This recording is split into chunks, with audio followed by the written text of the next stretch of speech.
Why is rose essential oil so expensive?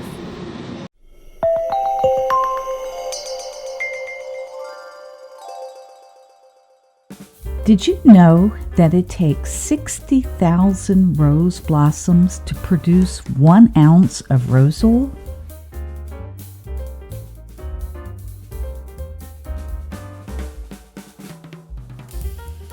Or have you even given any thought to how much a rose petal weighs? Well, I can tell you, it's not very much.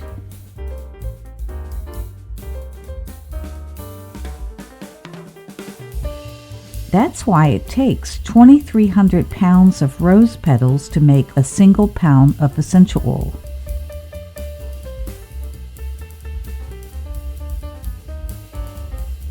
Lavender, on the other hand, yields approximately 7 pounds of oil from 220 pounds of dried flowers.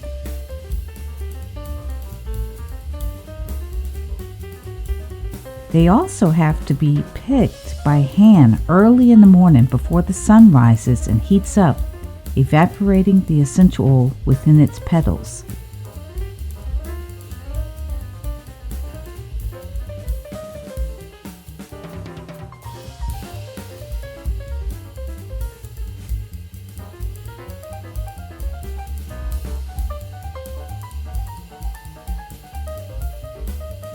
So now you probably can understand why there's such a variation in the pricing of various essential oils on the market.